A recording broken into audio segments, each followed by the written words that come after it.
Okay guys, am I audible over here over the web? Yeah, great. Okay.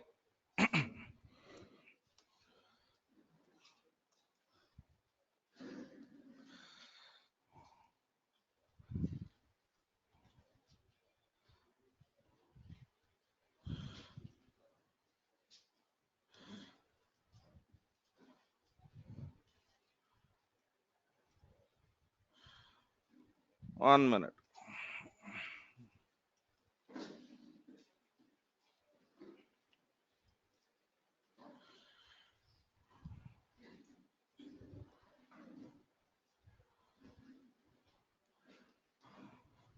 Okay, so by the end of today's class, if you have some sort of answer for these three questions, I think the motive of the class will be met.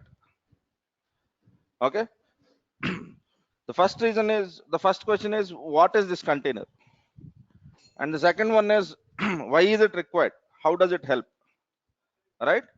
And because, as I said, actually I say it very much often that containers are very, very important. What is my reasoning behind that? Okay, so these are the three major questions which I am trying to address now. Okay, so and I try to do it in mostly non-technical way. I'll not say that it is fully non-technical. I'll basically tell that it is okay, not that great technical definition of Docker will not be giving it today. Okay, now before understanding container, let us try to understand how normal applications are deployed, are executed. I'll not say deployed. Okay, and what does it take? And from there we will take a scenario. Okay, and from this scenario we will identify what is the problem with the current approach and why container could help here. Right? Okay, now how normal applications are being deployed right now? First thing is very sample process, very normal kind of a process. Okay,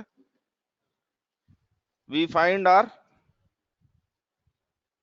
physical server. Yes, we install OS, whatever OS our application requires, and then some additional required softwares and configurations. Okay, so what do I mean by all of this? I'll take some language example so that it is familiar. Okay, I want to run a Java web application. Okay, so this is what my company is developing. So first thing is I've taken a physical server, and let us assume that it is 24 GB RAM and 1 terabyte hard disk. Good. Okay, and let me also code the processor over here. Let us say it is quad core. Okay, good. And now on this I have installed Linux, or to be more specific, Ubuntu. Right? And my third stuff is I'll be installing Java, Tomcat, and one database which is MySQL. So this is what I'll do. Yes or no? Yeah. Similarly, if you take .NET application, let us assume that it is not Java, it is .NET web application. All right. Then let us assume that we have the same hardware configuration, whatever I have typed. So one I am not writing, same as above. So let me write same as above. Okay. And then we'll be installing Windows Server 2016 or any server OS for that matter. Right? And then I will be configuring IIS server, right, and Let us take it as Microsoft SQL Server. Yeah, we can make this list for every technology. Do you agree to that? Yeah, any technology. Let it be Python. I'll be writing a different stack. Okay, Python on Apache server. Okay, Django installed, right, and some MongoDB database. Similarly, Node.js application. I'll be telling one more stack. For every application, I'll have something like this. Okay, so first thing is your system, and the next thing is basically what are the requirements of it, right? So this is simple, right? No one has any queries around this, right? Now let me tell you what is the problem now. Okay, what does it take? I think we have written it. The 1 2 3 steps is what does it take, right? Now for Java application, okay, I have two Java applications. So how many servers do I need based out of it? Two servers. Good. Now the system which we are purchasing is 24 gigs of RAM. Okay, but let us assume that each Java application is consuming only 4 gigs, but we have 48 gigs of memory with us. Is it not wasting revenue? Yes or no? Yeah. So what could be the solution for this?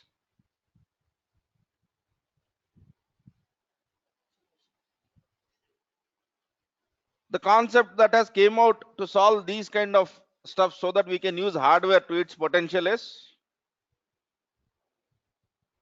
virtualization. Okay, and to be more specific, we are speaking about server virtualization or system virtualization, whatever you call it, right? So what we would do in this case is we'll take 124 GB system. On that we will install the virtualizer software like vSphere or whatever the VirtualBox software is, and then we will be installing two operating systems in the same physical machine. Yes. Okay, now I am going to propose an approach which is better than that. That's why we use containers. Is the scenario set? This is a sheer waste of money. Do you agree to this? This approach is a sheer waste of money, right? What is the solution for this? We take virtualization. So we'll take a physical machine, 124 gigs of RAM, and in that we'll be installing, let us assume I will be installing two applications, two operating systems, right? Or three operating systems, because each takes only 4 GB. And my hardware is completely utilized. Okay. So virtualization, which is like vSphere, VMware, okay, EMC square, whatever it is. Okay. These virtualization techniques are far better than using it directly on a physical machine. Now what I'm trying to tell is container is better than server virtualization, better than VMware. But when I say better than VMware, there is some perspective around it, not better in all cases. Do remember that. When I say better, better in some perspective, not all. This is our context, or this is the background by which we discuss our class today. Okay. So this is known to all. If you know this, rest of the class is simple. If you understood this. So till here, do we have any doubts?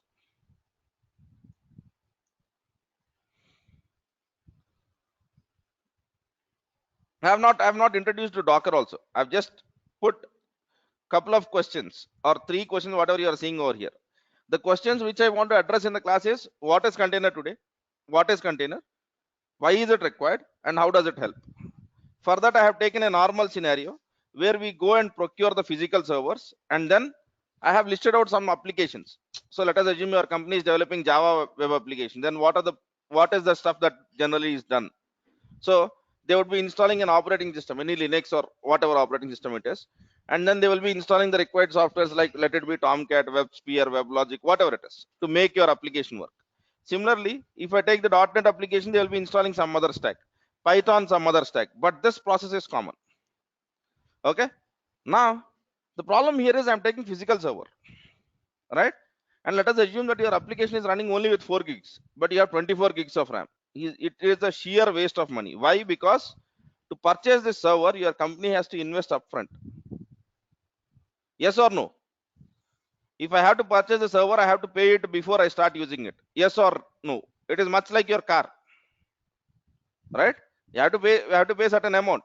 You will have upfront costs. Okay. So now we said that what could be the better way of dealing about it, and then we have discussed about something called as server virtualization. I'll be discussing that in more detail. For the people who don't understand virtualization, I'll be discussing about in the more detail. But if this example which is mentioned over here is clear, we can proceed. That was the whole argument, right? Okay. I have not it has said anything about container. నేను container ఇంకా introduce చేయాలి character ని వచ్చాక మాట్లాడుకుందాం దాని గురించి. Right. Okay. So let us add this in. Do you all agree to this? Applications run businesses, especially for our IT firms. That's how we are getting paid. Okay. We deploy applications and applications gain revenues, and that's why you and me are paid. Let it be any application. Okay. So, and now these applications requires servers. Quite a simple stuff. Okay. Applications drive revenues and applications require servers. Now, basically, when I have discussed about the first model which I have discussed, okay, you have to go for procurement, which is purchasing. Okay, and whenever you want to purchase a server, the first thing is it takes some time, and the next thing is you will have upfront cost. That is what is written there as upfront capex, which is upfront capital investment by your team or company or whatever it is, right? It doesn't stop there. You will have ongoing cost also, like maintenance of it, putting it in a room with all the security and temperature. When you see in your data centers, you will have a chilled room over there with servers being placed in a rack and all of that. Okay, you will have all of this. Now the problem is, okay, in this the problem we have identified, our application is not going completely. Okay, it uses only 4 GB, but we have 24 GB of RAM. It is waste of investment. So what we do now is we will go into a model which is called as virtualization, and that virtualization is also called as, or the softwares which do this virtualization are called as hypervisors. So VMware is a hypervisor, VirtualBox is a hypervisor. Okay, Microsoft products name itself is Hyper-V. So any software that helps you to, okay, create a machine within your machine or create an operating system within your operating system is called as a hypervisor, right? So for example, you install VMware in your Windows machine, and in that you can install Ubuntu, right? Yeah. So but actually what you have is you have a laptop with some operating system, and you are installing some software which helps you to create one more operating system. Yeah, it is not a physical machine, that's why we call it as a virtual machine, right? So the software that allows you to do this is hypervisor, right? Now let me draw the scene. Okay, later on I'll copy that onto the OneNote and I'll share those things by the end of the class at one shot to all of you, right? So let us go with our first model, which is physical machine. I have a huge physical machine. Okay, let me draw it like this. Yeah, and in this I'm installing an application. I'm installing an application. It uses only this much. Okay, but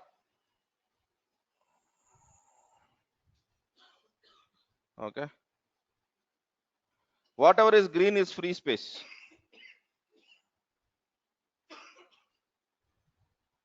Oh, shit. Man, I think I've messed it up. Okay, fine.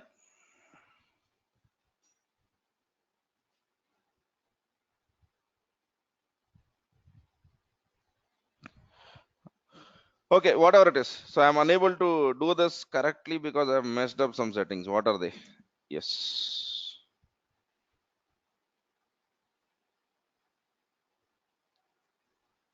Yeah, we have this area. and within this our application is just taking this, right? And the total free area which we have is, and the actual utilization that is happening is, so this much you are wasting. All right, does it make sense? Okay, our application is that yellow box. All right, but our system is much more capable and than that. But if you know about production servers, on production servers you generally don't install two applications. You will never do that. All right, so this is waste of investment. Now to utilize it better, what the companies have done is, okay, they have said that we will go to the other and better model. What that is, okay, let me take a physical server, right? Okay, let me do one thing. Let me take a physical server, and on this physical server I'll be installing a software which I would call it as a hypervisor. But since most of you know a word which is VMware, I'm writing VMware directly. But it could be anything. It could be vSphere, it could be VMware, or it could be any software. Okay. Now, using this, what I would do is I will be creating virtual machines over here, right? Rather than having 24 gigs, I'll be giving only 8 GB to the virtual machine. Okay. And in this, I'll be launching my application. Okay. So now you can find out what is the useful area and what is the useless area. So this is basically being free or used by your system, all right? And this is utilized. And now you can also install one more application which has nothing to do with this. So you go ahead and you would be installing one more machine or one more application over here. So now you see the stuff. I'm not going to fill it again and again, but yeah, I think you got the essence of it, right? This is my VM1 and this is my VM2, and within VM1 and 2 I have app1 and app2.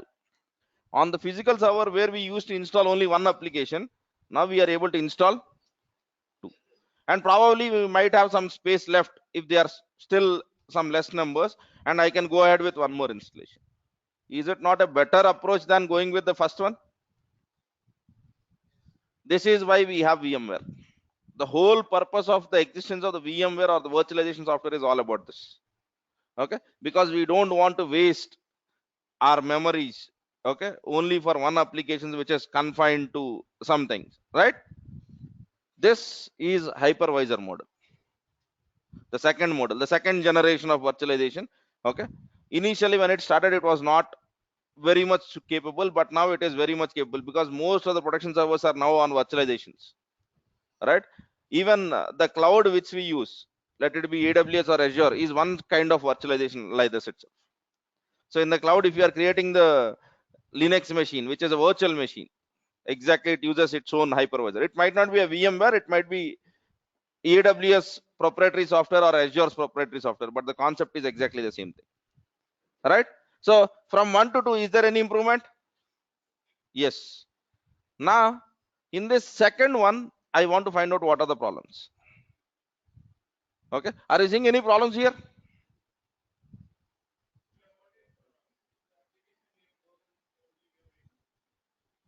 In that case, we'll take a bigger virtual machine. That's fine. Scaling up is even not possible in physical machine, right? Yeah. So now let us see what steps do we do for creating the VM1. What are the things which you do? If I have to create VM1, what are the steps? Again, the same thing, right? Install operating system, okay, and then install or configure necessary softwares. Okay. Why we have done VMware? Because we want applications to run. So what is your focus here, application or operating system? Application. But what is that you are doing most of your work on? That is the first point. Right? And the second one is, I want to run my application. Okay, how much does the operating system consume? Will it get most of the memory to the application or to the operating system? If I'm speaking about memories of scale 4 GB or 8 GB, 50% of it is at least consumed by your operating system. So why do I need to waste that? This was the thought process. Okay, and now this is just consuming. Now let us assume that I'm speaking about Red Hat Linux or basically Windows operating system. Red Hat Linux or Windows operating systems are not free operating systems. You have to pay the license costs. So you have to pay 2 license costs for your 2 applications. Can I avoid all of this? That was a question. Okay, so can I basically see a virtualization software where I will not be consuming more memory or more of my system's power on operating system, and my application will be getting most of it, and I will be avoiding costs like operating system licensing costs? Can I basically find out a solution for that? Okay, is the question clear? From first to second we came, it is better, undoubtedly it is better than really running one application on a physical machine. But here the question which I am trying to ask you is, my focus is application or operating system, and all of you have, most of you have answered that it is an application. So when your perspective is application, if me perspective application ainappudu, why do I need to waste my memory on operating system? Why do I need to waste my licensing costs on operating systems? Because my focus is application, not operating system. This was the question, and this question is answered by a technology called as container. That's it. This technology is answered by a concept called as containers. And container has become very much popular with an organization called as Docker. But mark my words, container was there in Linux kernel from day one. It was heavily ignored area. Container lo Linux lo kottaga em rala. The day Linux kernel was developed, container was already there, but it was a heavily ignored area. No one really used to worry about that because everyone was fond of this, the second one or the first one, but they have not thought of the third gen where we want our applications to be dominant than really the operating system. Okay, now in the second image, how many operating systems we have? 2 operating systems, and here also we'll have one more operating system, right? Totally we have 3 operating systems. Okay, if your hypervisor can completely create virtual machines, even that is an operating system. So here we have n virtual machines plus 1 operating system. Okay, and each operating system comes with its own overheads because it has many things to be done. Okay, so the next technology should be minimalistic operating system. Yes, because if you want to save cost, where will you save from? Okay, so if you see yellow, there is a lot of green over here. I want to avoid most of it. I will not say avoid all of it, but avoid most of it. And my application should be the prime focus in whatever I am running, not really the operating system. Okay, fine. Is it making sense? Yes. So that will be our next scene, which we'll be discussing over here. Now come back to this. So then we came across a technology called as hypervisor, which is VMware. And in VMware, we are running applications. Everything is good. Yeah. But there are some problems with hypervisors. Let us see what are they. So let us assume that this is what you want to achieve. You want to install 4 applications on your physical server. Now what will we do? We will create 4 virtual machines. And on the 4 virtual machines, we'll be installing 4 operating systems. And on top of that operating system, we'll be installing the application. Right? So this is what we do. Now, I'm not saying it is troublesome. I'm trying to say that can't be optimized. The question is not having problems. The question is there a better way? All right. So that concept gave birth to a thought process which is called as a container, which is called as a container. Now let us see what container does.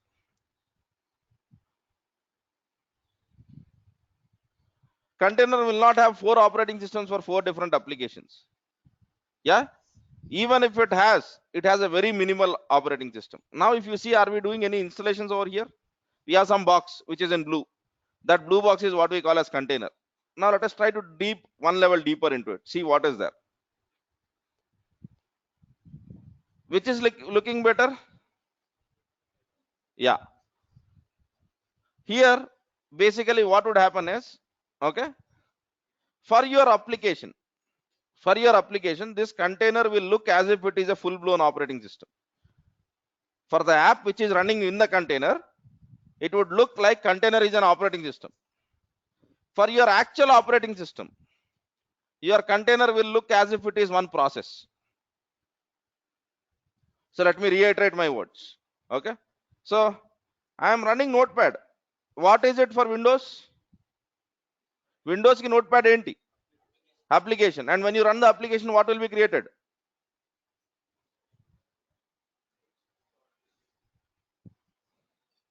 What is this? Process. So whenever you are executing anything, what you get is process. So your operating system creates or basically allocates memory to process, right? So if you go to the container technology, for your operating system, container is a process, but for your application, container will look as if it is an operating system. దీనికి ఇది operating system లాగా అనిపిస్తుంది, right? It is an illusion. Okay, I'll tell you how that illusion is created probably at the later point of time when we have one level deeper view of it. But for your application, you have an isolated area of executing your applications, right?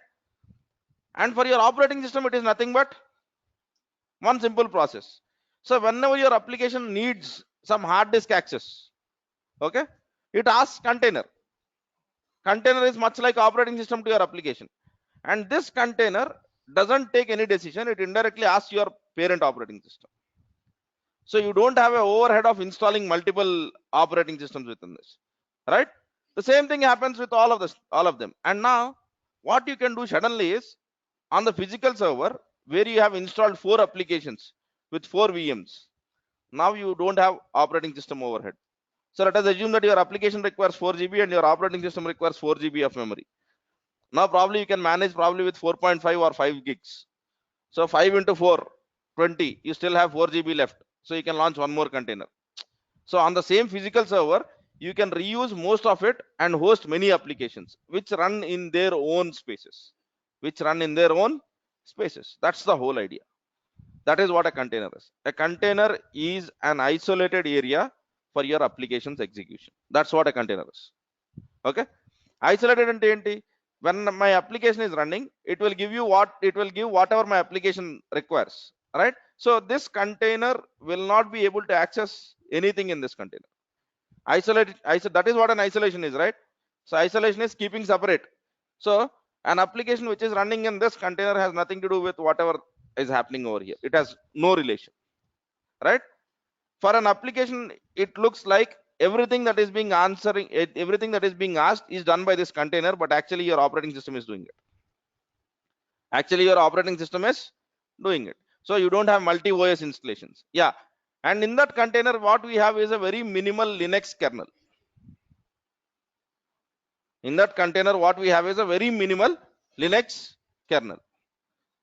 And if you know Linux kernel, it is used in many places. 1 rupee coin boxes, your Apple or not Apple wearable devices, IoT devices, right? So Linux kernel doesn't mean that it is a server. It is a very thin operating system. But when you add Ubuntu or Red Hat Enterprise Linux, it becomes fat. But actually minimalistic Linux kernel is very small. That's what this technology leverages, right? How does it work? Let us worry about it at the later point of time, right? Now let me finish this. I'll answer you. I'll take your questions. Yeah. So now if you observe this, see what is happening. All this operating system cost we can avoid, right? And then our CPU utilization, which is unnecessary going into, or CPU or disk utilization, whatever is going into your operating system, you can save and you can retain it for your applications. Now One thing to remember is, since we are basically saving on operating system, what do you say, we don't install operating systems, and we directly basically put our containers, our applications in the containers. Don't expect the same level of administration as what you do on VM. How to do patching, not at all your concern, right? Because you have a thin OS version, so don't expect the same level of administrative stuff. Docker container looks very good when you are thinking about application, but when you are thinking from bottom up, how do I get network and how do I get all of that, you will get all of that, but these are all virtual technologies. They are not as strong as what your VM is. So for example, in VMware, okay, I can basically share certain things between systems, right?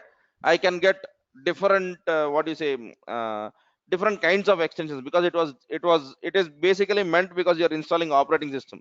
Okay, how can I basically do hardening of the system? Administrators do something called as hardening of OS, because it doesn't get into any security traps, right? So how can I do it on my container, right? So it is not about administration, it is about applications. It is all about applications. Docker container technology looks very good when you are thinking about application, not administration. Yeah, since it is application first scenario, the administration over here slightly deviates from the normal stuff. Okay, how you maintain your operating systems is, I will not say completely different, is slightly different from how do you maintain your containers, right? So now if your VM has gone wrong, we will try to correct it, right? Yeah, if you go to the cloud, will you try to correct it? Cloud technologies lo VM ni correct chestama? Generally we don't, right? We probably might spin up one more virtual machine very fast so that our application continues. The same is the concept with Docker containers. Container not working, bring up one more. Okay, we don't try to fix it.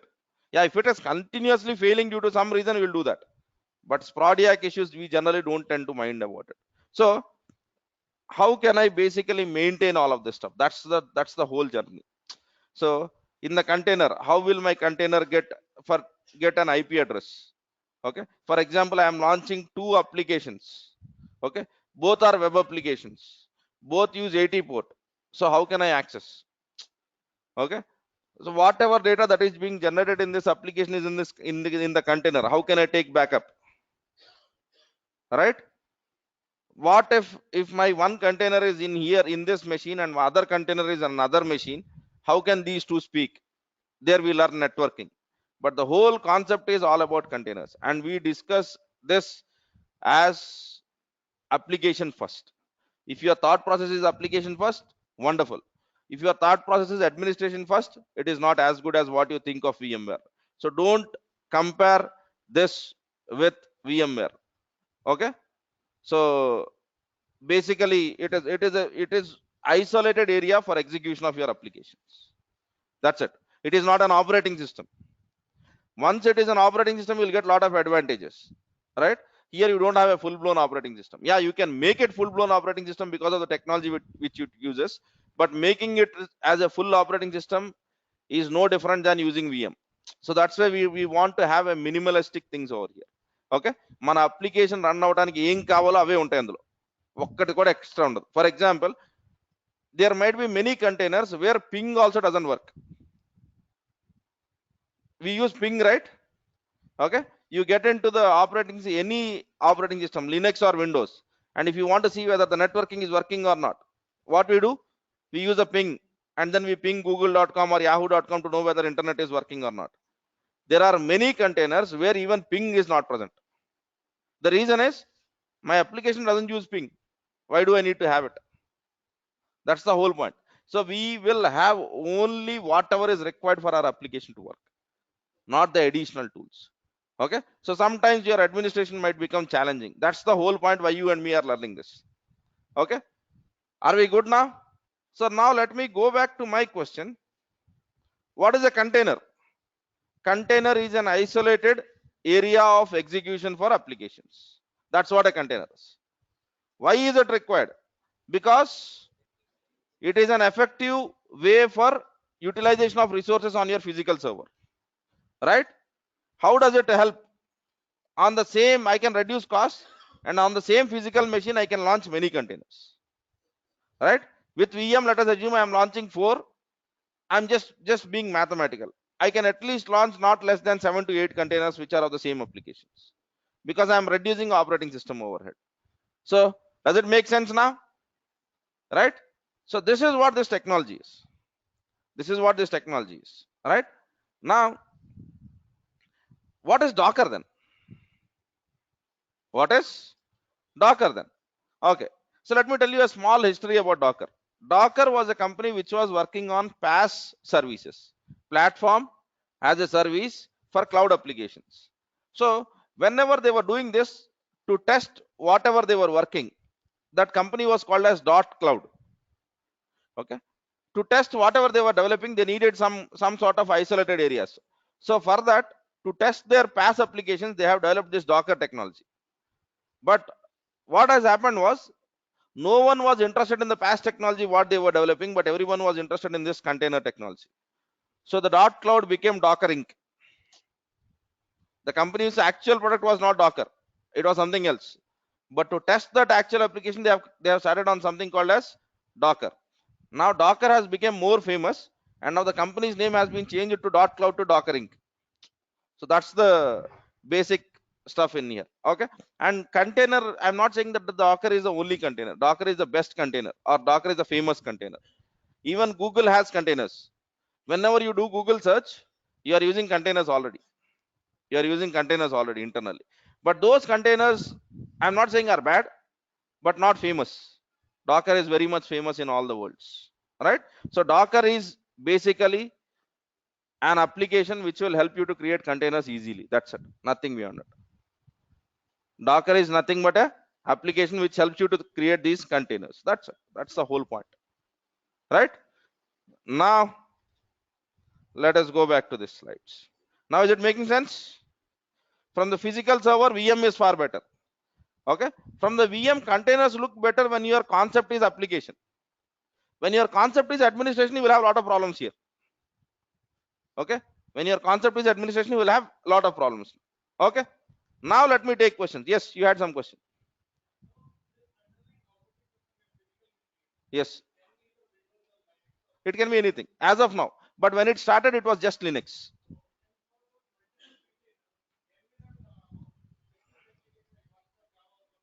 You can. They are isolated areas. Okay. I'll show you a small demo. All right. Okay. Okay. Docker ideally is used to reduce the hardware and operational costs. Okay. That is how it started, but it gives you more than that also. Okay. If an app 1 requires Windows Service Pack 1 and an app 2 requires Windows Service Pack 2, how can we achieve the containers? Why an app requires Service Pack 2? Can you tell me why does an app require a Service Pack 2?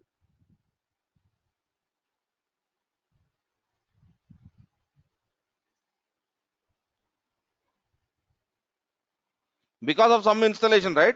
And I'm saying that you are an isolated container, all right? And whatever software which you have will be in your isolated container, not on your parent operating system. So you can get your isolations, right? And whenever you are saying Windows containers are not as strong as what Linux containers are.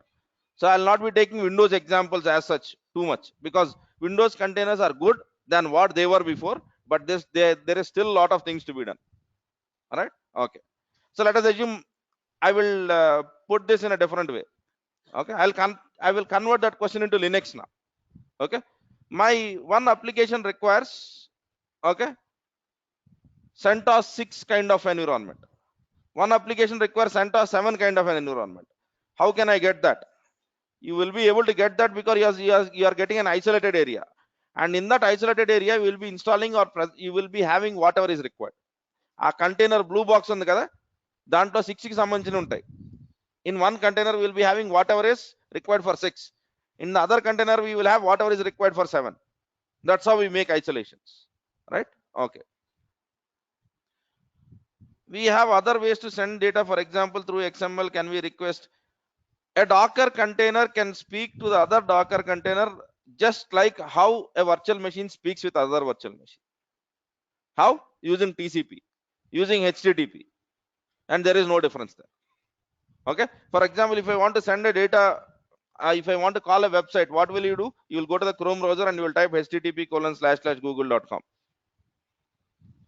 So whenever you want to speak from one container to other container, the way is you use the standard communication protocols, which is how you communicate even today in VM, right? Okay. Can we run Windows and Linux app on each container? Okay.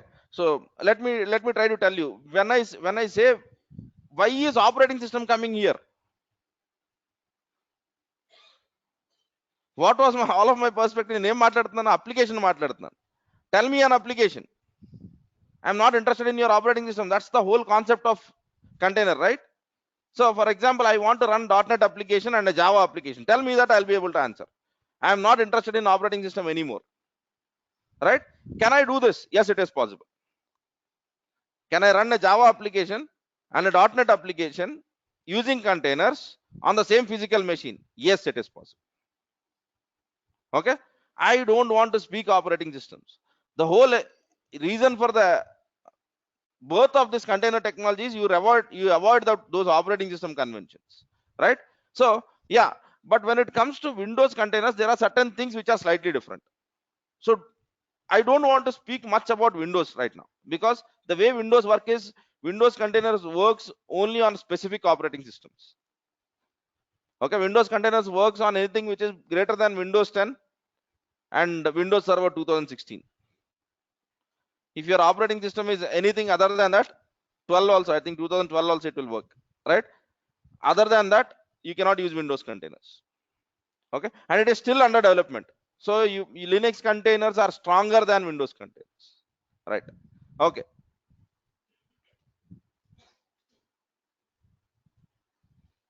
Why Docker is famous compared to other containers?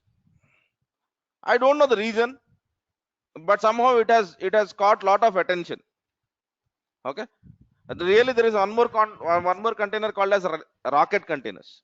Even they are good, but somehow technically I don't see any reason, because they also have all of this, right?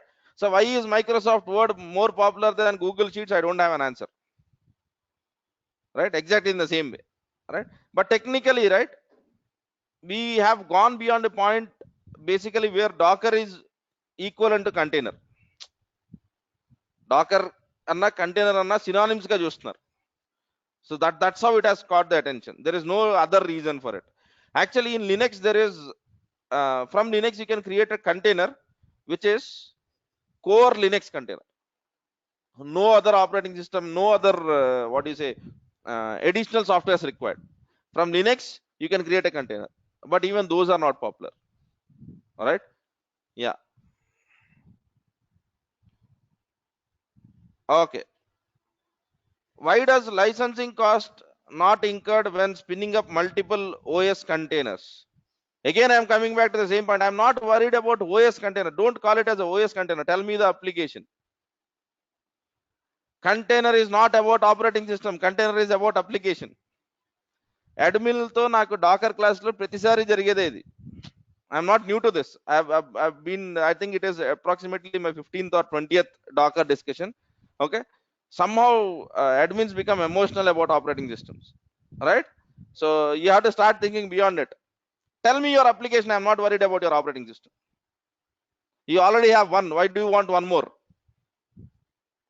You already have a one parent operating system. Why do you want to have one more? That's my question around it.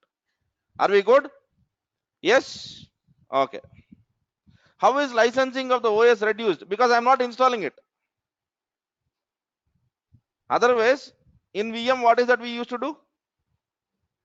I used to install VM, and on the VM I install operating system. So for these 4 applications to work, I would have 4 operating systems. Assume 4 are Red Hat enterprise versions. Then 4 into $49 for, let us assume. I'm just doing a simple math. So approximately $200 is what you are saving already. All right. Okay. How many Docker containers can be created in a machine? There is no limit. It is your system's what is it? System's power actually. Okay. For example, if you have a huge system, you can create many containers. If you have limited system, then limited free space or limited RAM, then you can create less containers. It has no limit actually. Okay.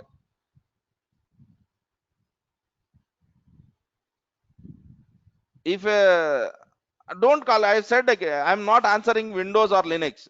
Tell me applications. Tell me what your application requires. Okay. And by the way, for the people who are thinking of .NET applications, even .NET Core has came up where .NET works on Linux now. Okay. Satya Nadella has started loving Linux. So I don't see a reason why you should start loving it or stop hating it. Right. Microsoft last year has done one conference where there was a very huge banner which says Microsoft, and then there was a huge heart, and then there was Linux, and that was a conference between Microsoft and Red Hat. Okay. If Satya Nadella has no ego, then why should we have? All right. SQL Server is working on Linux now. Okay. .NET is on Linux now, but we are still on Windows. All right. It's time to move. It's time to move on. That's why Microsoft's revenues are increasing.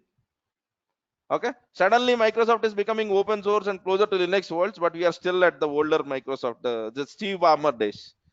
Right. Okay. Can you please help me in main differences of configuration management system and containers? Does the configuration management system and container fit in DevOps world? Nagaprasad, I would recommend. Have you attended yesterday's demo? Right. So if you have attended yesterday's demo, I have drawn some boxes. Right. In that boxes, I said that you will be building and compiling the code or compiling and packaging the code, and then you would be preparing your test environments. Now you don't do all of that in the Docker world. You would just create a container image, and then you would be running your container. As simple as that. Right. So if it is non-Docker environment, you still need configuration management because you are working with operating systems. Okay, you deal with operating systems. That's the difference. That's why you need it. In the container world, there is no importance for underlying operating system. No, not at all. Okay. In the container world, the importance is for the application which you are running, not for the operating system, and whatever your application requires. So for example, if my application requires to send an email, so in my container I will have some necessary functionality which can send email. If my application basically sends an SMS, so necessary infrastructure that is required for my application to send an SMS. That's it. So my focus is not on operating system capabilities. My focus is on application capabilities. That's what it is. Right. Does Red Hat kernel cost? I think we will have Linux kernel, right? Red Hat is an operating system. All right. Red Hat operating system on an enterprise version costs. So that's why they have came up with something called as CentOS or Fedora based, which are mostly CentOS is very much closer to how the Red Hat works. So if you don't want no OS cost, go with CentOS is what the Red Hat community is basically an answer for that. Is there any chance that Docker has failed? Dockers have failed? Not any chance. They fail daily if you don't configure it correctly. There is 100% chance that Docker containers can fail. Okay. It depends on how do we configure it. How do we configure it? Right. Are there any limitations regarding the application, that is particular applications that are possible to place in? Yes. I am coming back to that point. All right. Okay. Is Docker applicable only on cloud? No, it can be installed on any operating system. Linux, Mac, Windows. Any operating systems, you can, whether they are server or client versions, you can install or make it work. All right. Yeah. That's the whole point. That's why we don't use Red Hat OS. That's why we use kernels. If you are using Docker, don't we need to have configuration management tools? The use of configuration management tools is almost reduced when you go with Docker, when compared to what we do with the physical machines or a Linux based operating system deployments. Okay, the need of it is reduced. I will not say it is not needed. It might be, but even if it is needed, it is very less. Okay, fine. Now, in the Docker, the question is, what are the kind of applications which I can put? You can put any server or service based applications. You can put any server or service based applications. On the Docker container, I can have web server. On the Docker container, I cannot have Microsoft Word, because Microsoft Word is not a server or a service. It is an application which has to be installed. So Docker is replacement for server or services, but not desktop applications or mobile apps. No. Okay, it is used for the service world, the backend world. Okay, so on the Docker container, I will not have Chrome. Okay, I'll not be using Docker container for Google Chrome, Mozilla Firefox. No, those are all front-end applications. It is all for middleware and back-end kind of applications. Yes, containers are not for front-end applications. If you want front-end, go with the traditional VM stuff itself, right? Or use your desktops. It is all server or service-based applications, right? Okay. Now, the last concept which I want to discuss, I think you can go through this. This is already shared. Okay. For the people who are new, go into qualitythought.in/blog. Okay, you will be seeing DevOps new material. Click over here, and then you would see this list of all the slides which I have, all the slides or whatever it is which I'll be using in the class. Not only for Docker, you will have it for everything. Okay, you will have everything. So just click on the Docker stuff, and you would be seeing whatever presentation which I have opened in the class. So for example, this I have opened from here itself. Okay, not this. Okay, so everything is over there. You can go and basically have a look at it.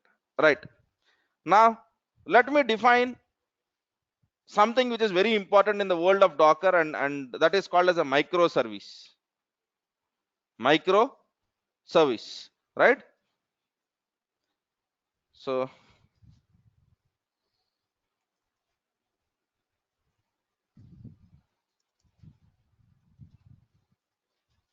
Docker is the best way to go with microservices.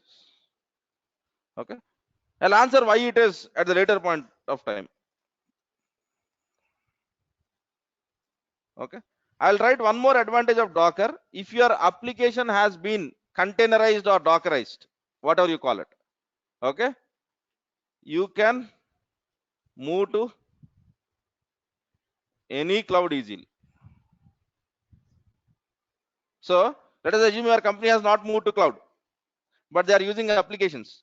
Those applications you have containerized. You have basically your applications are working in this Docker containers. Then it is very simple for your applications to go to cloud. Right? So all of this is looking good. Then what is your and my job in Docker? Why are we learning it? What is that that is expected from you and me as a DevOps engineer in the Docker world? First thing is, your and my responsibility is to containerize applications into Docker containers, or containerize application. I'll not say into. Okay, so the application which your company is currently developing might be working on, you need to do all the steps which I have said discussed, but actually the first responsibility is you should be able to containerize that stuff. Okay, what do I mean by containerizing your application?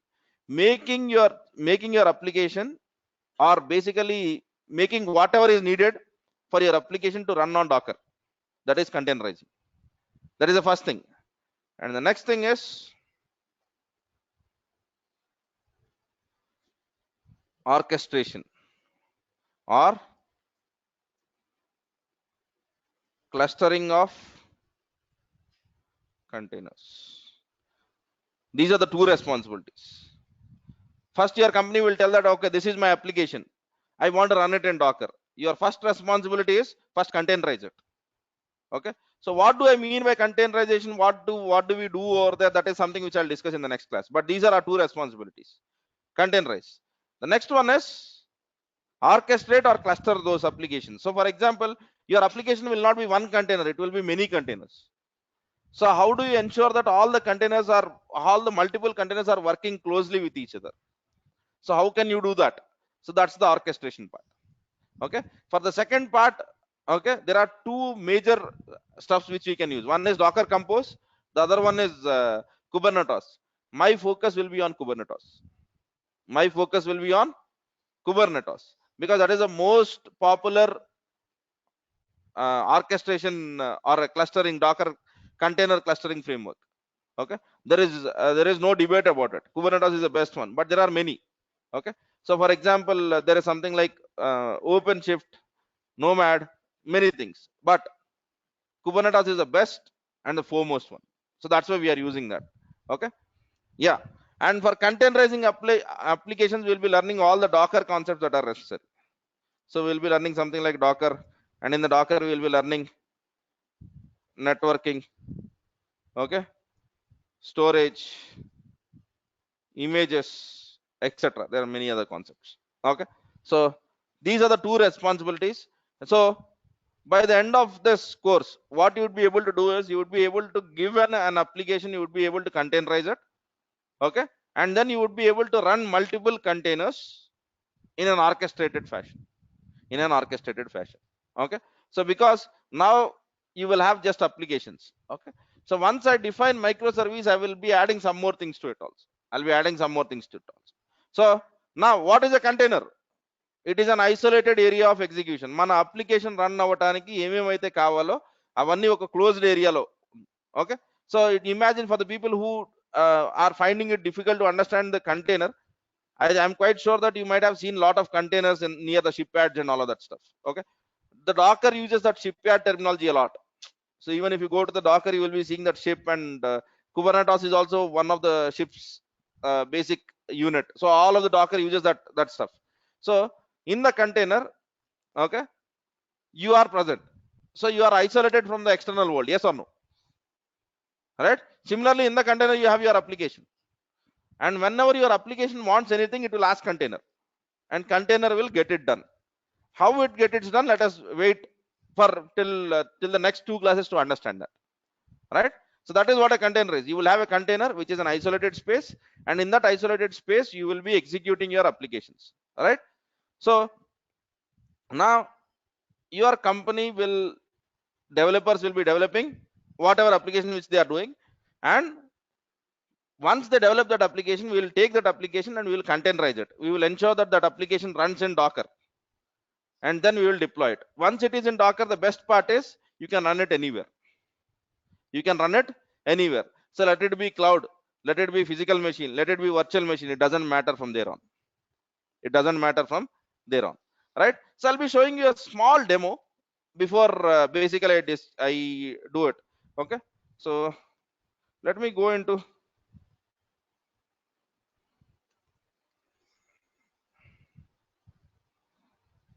Okay.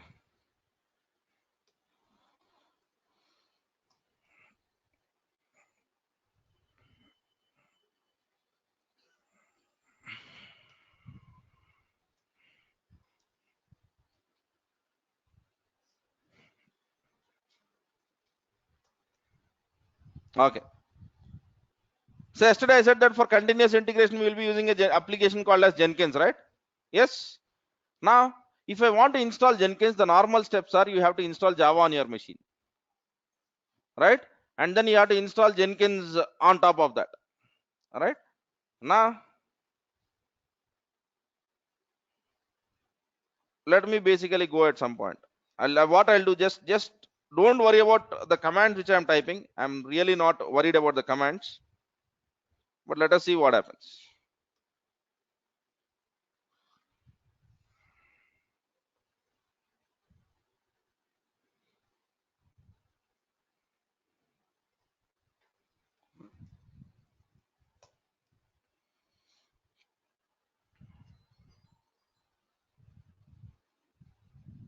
I've just run one command. Okay. I'm not installing Jenkins on my machine. I'm just executing one command. All right. So see what is happening. You will be understanding all of the terminology in the next class. What is that pull, right? What is it? What is the stuff that is happening and all of that stuff? Okay. I have Docker installed on this machine. Okay. And then I'm executing some command in the command line. Okay. Let us see what would happen once it finishes it.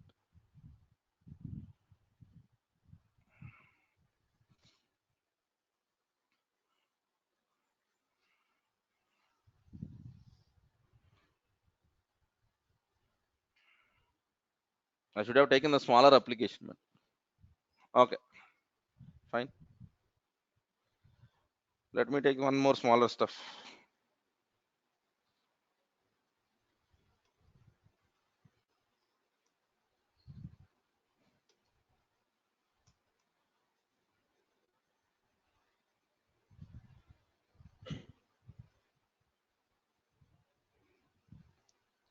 Is it done?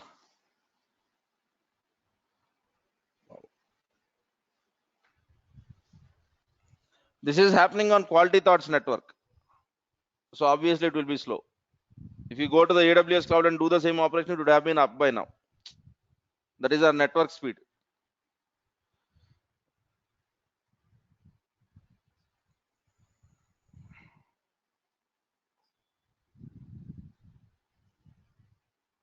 Good. Continue. Yeah. Yeah.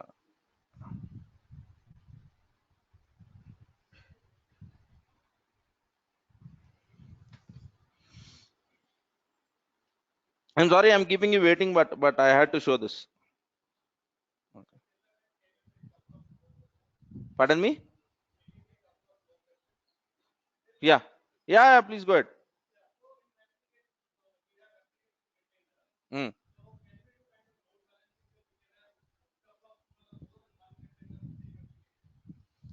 Both applications in the same container. Yeah, you can. You can do all of that. You can do all. That is the whole point of orchestration. Yes. Now let me do localhost colon 88. Okay. What is the IP address of my machine?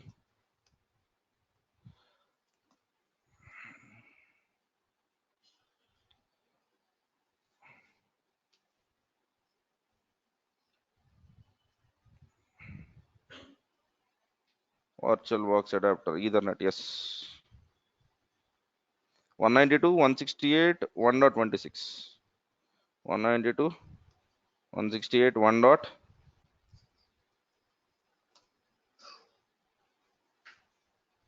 What is happening?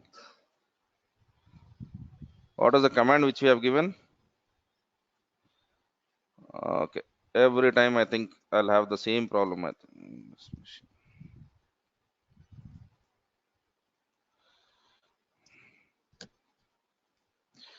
Oh man.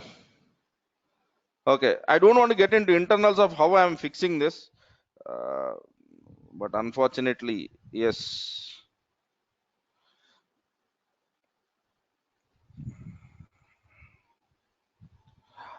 Where is network?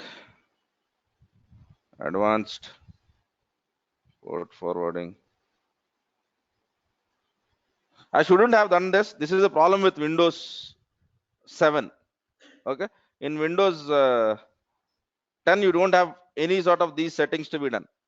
Okay. Now let us see.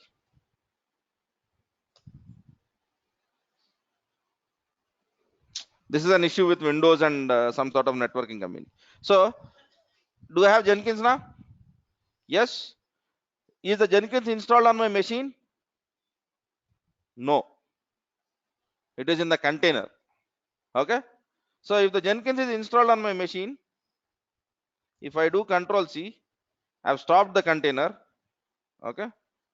And I execute localhost colon 8080. See what happens. Okay. Is it stopped? Okay. 1 minute, guys. Docker ps. Oh, it is still running. I didn't want to run all of these commands. Sorry, I'm extremely sorry for that. Okay,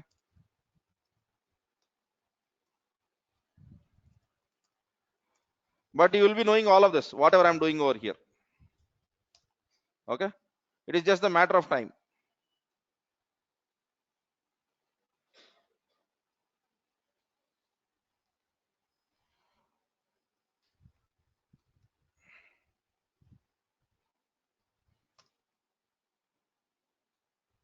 Okay, now let us see this. Localhost, is it working? If it is installed, it should be working every time, right? Okay, now I want to run this.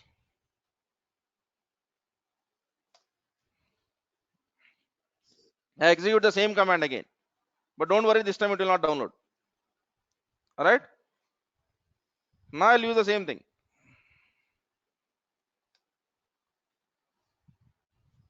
Okay, just wait, it will be started.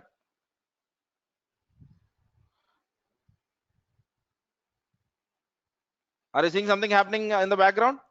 Okay, so basically what is happening is nothing is happening on your system actually, right? On your system a process is created and that process starts working, and when that process is working it will give whatever is required for your system. All right, and I have used some commands, but don't worry about those commands. You and me will be learning that very soon. But the whole point is, now this is an application which is in Java, right? Let us assume it is using Java 8.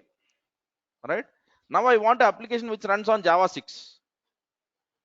Is it possible on physical machines? Yes, but it is difficult. Every time you have to change the path variable and then you have to run that applications. But here you don't need to do anything. You have to just run one more container, the docker run command, whatever I've copied, just put it in your CLI and start working on that. What would happen is an isolated container is created and whatever is required is in that container, not in your system. So whenever you are creating an application which requires Java, you are not installing Java on your machine. You are creating a container which has Java. You are creating a container which has Java 8, which has Java 9, which has Java 10, whatever it is. Okay. So on the same physical machine, even without installing Java, you can run multiple containers which require Java. Same thing with Python. Same thing with .NET. Anything. The whole point is you are not installing anything on your machine. Anything on your machine.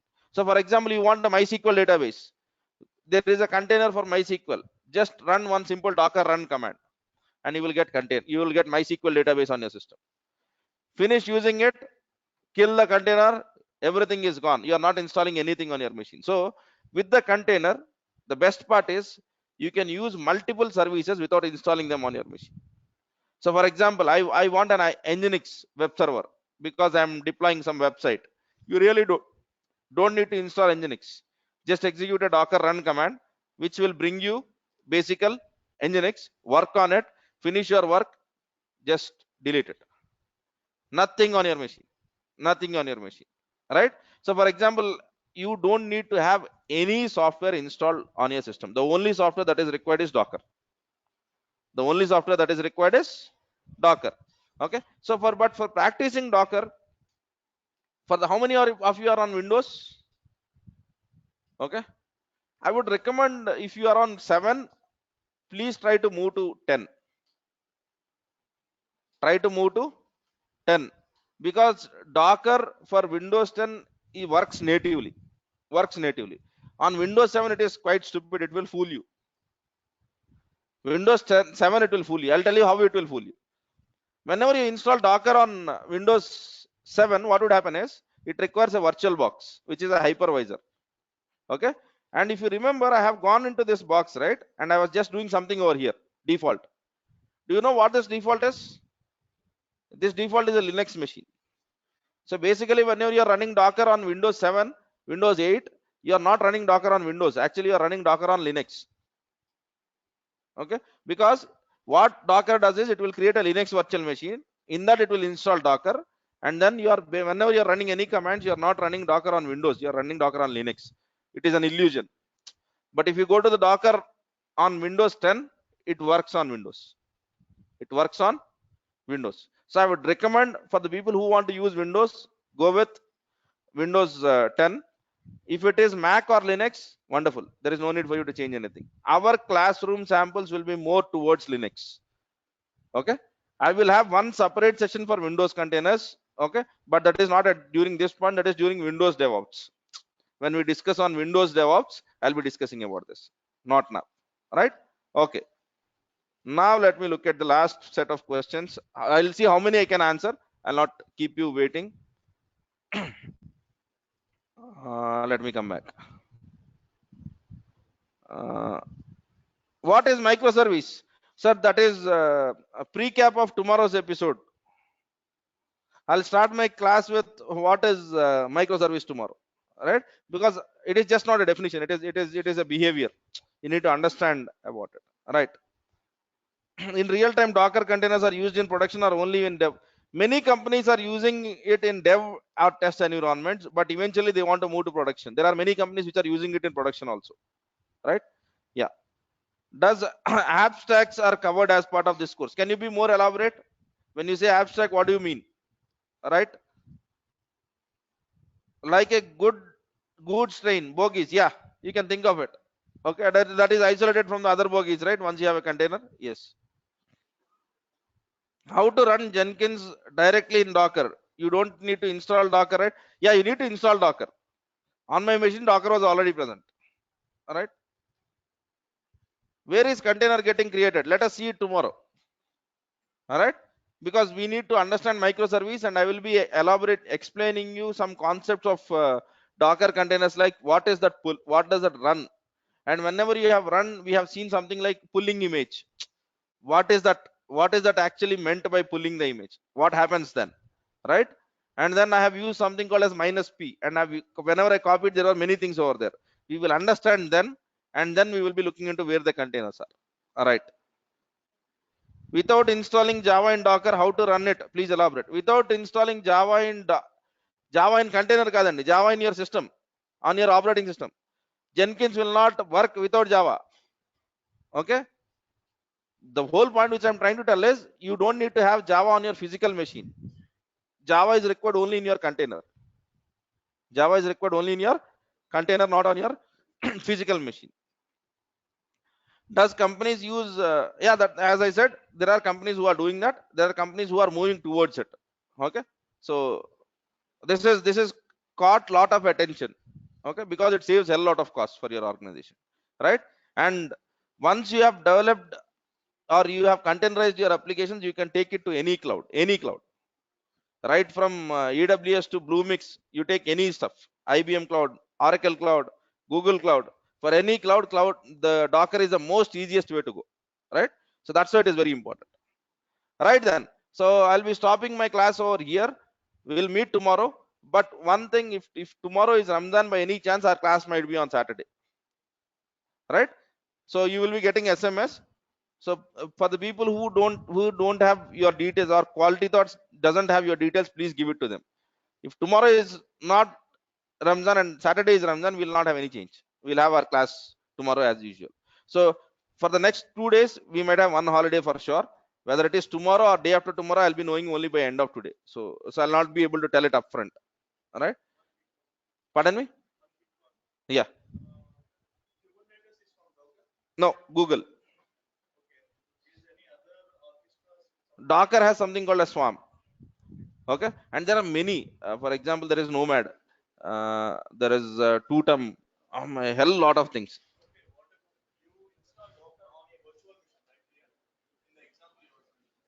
I installed Docker on Windows, but Windows fools you by creating a virtual machine.